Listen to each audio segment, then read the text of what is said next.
Greetings, ladies and gentlemen of the interwebs. I am Zach, and I am back for another episode of Real Topics. This is episode 3, and today we've got a nice list of topics for you. So, without further ado, let's get into it. The first topic is that Robert Pattinson has landed the role of Batman in Matt Reeves' Batman trilogy. So this has been a pretty controversial topic. A lot of people see Robert Pattinson just as Edward from Twilight. But what a lot of people may not know is that he's actually a pretty accomplished actor since then. He's taken a lot of smaller indie roles, if you will, and he's done a nice job. He's won some awards, nothing like like an Oscar or anything, but he's received recognition for his excellent acting, and I think this is a under the radar choice, and I'm okay with it. I obviously believe that this will be a younger Batman, and it will tell a kind of a different story than we've seen, because Ben Affleck was an older Batman and Christian Bale kind of middle-aged Batman, even though it did tell us the story of like how he became Batman. So maybe we can skip the origin story. I don't think we really need to see his parents get shot and killed again, but we'll see. I think this is a good foundation for this trilogy because Matt Reeves is a pretty good director. I liked his work on the Planet of the Apes trilogy. I think he did a nice job with that. That could have easily have been a mess.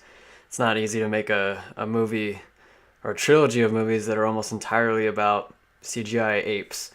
And Robert Pattinson, I think this can really take his career to another level. I mean, this guy doesn't like Twilight either. He's probably somewhat regretful that he took part in that series. So we'll see. I'm optimistic for this. I actually feel really good about this. Don't know much about the trilogy apart from that it's going to be more of like a detective Batman, which is cool. I don't think we really have gotten that. Christian Bale's Batman was very much kind of like an action hero Batman. He didn't really do too much detective work. Same thing with Ben Affleck. So this will be a nice new spin on Batman, more faithful to the comics, more faithful to the video games, namely Arkham Asylum and Arkham City. Those were great ones. It was really fun to solve all the puzzles and kind of be a detective, and so I hope we get to kind of see that in the movie.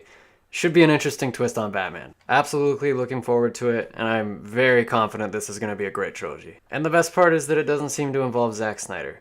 I've been very critical about Zack Snyder in the past. I think everything he's touched in this DC cinematic universe has turned to crap. The movies that he's not really involved so heavily in have been pretty good, like Wonder Woman and to a lesser extent Aquaman. But every other movie has not been particularly great, so it's good that he will not be involved and that Matt Reeves will be helming this trilogy. Looking forward to this again. Can't wait. And for our next topic, we're going to revisit Star Wars Galaxy's Edge. So a lot of journalists and such have been invited to kind of test out the park before it releases to the public. And it's been noted that the park is set in the sequel trilogy time period.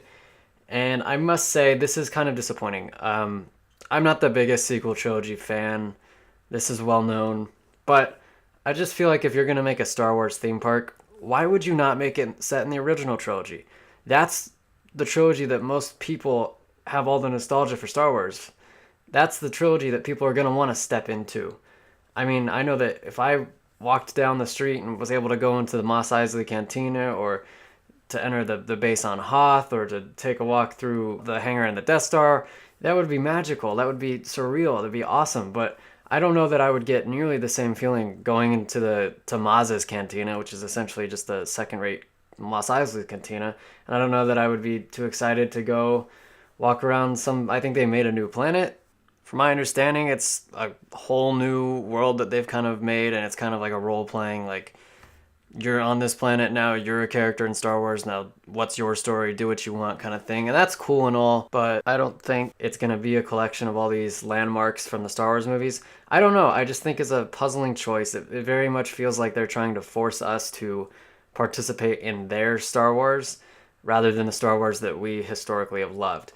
I would have been okay with having the park split into 3 parts. Maybe you could have the original trilogy in one area, the prequels in another area, and then the sequel trilogy in the other area. It would have been a nice way to satisfy everyone, but instead I guess we get the sequel trilogy all over, and I understand it because going forward, all the kids that are around right now, you take your kids to Disneyland, those kids probably really like the sequel movies.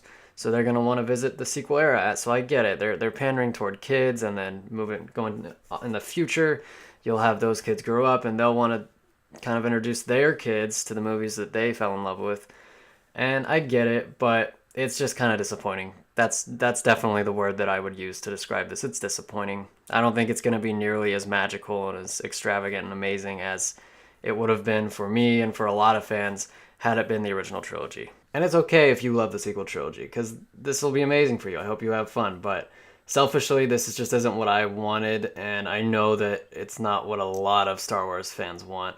I'm willing to bet probably my life savings, which isn't much, but I'm willing to bet that if you polled all of Star Wars fans and you asked them which period of time you wanted this theme park to be set in, I'm sure the majority would choose the original trilogy. So Disney made the choice, and that's just what it's going to be. It's going to be a sequel trilogy park for years to come, and hopefully it'll be enjoyable, and hopefully it's cool. And I've heard it's expensive, but that's Disneyland. That's going to happen. I've heard it costs $200 to build your own lightsaber, and all I know is that for $200, that lightsaber better be able to cut through a blast door. That's all I'm saying. Moving on to our next topic, the trailer for Scary Stories to Tell in the Dark dropped this week. And if you don't know, this is a movie based on a really popular horror book for a younger audience.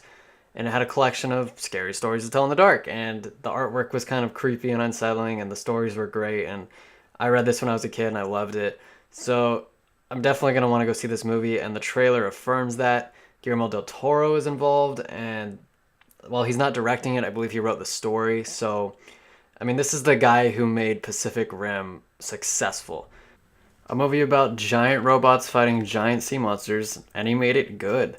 In addition, he did Pan's Labyrinth, which is an incredible movie. He did Shape of the Water, which is an incredible movie, Best Picture winning movie. He did both Hellboys. Those are fantastic. Really wish we had gotten a third.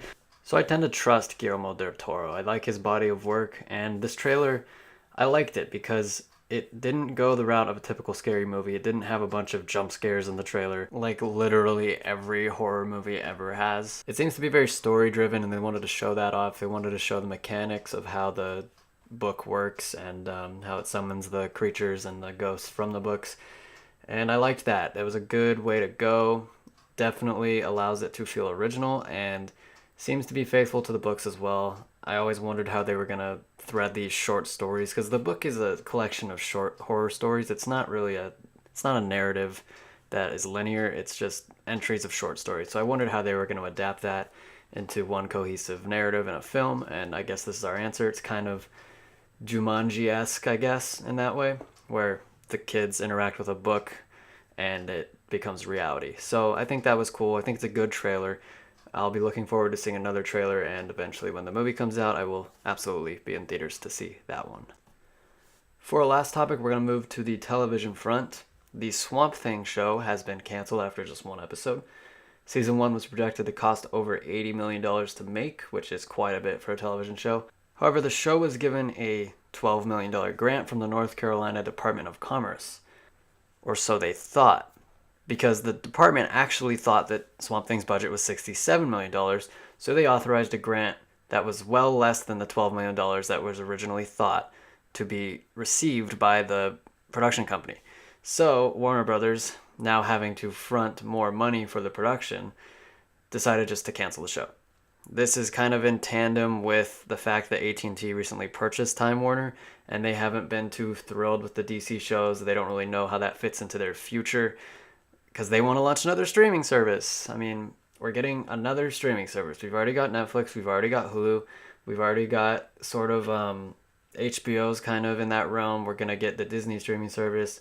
Now we're going to get this. I mean, it's just too much. There's too many of these streaming services going on. So real excited about that, having another one.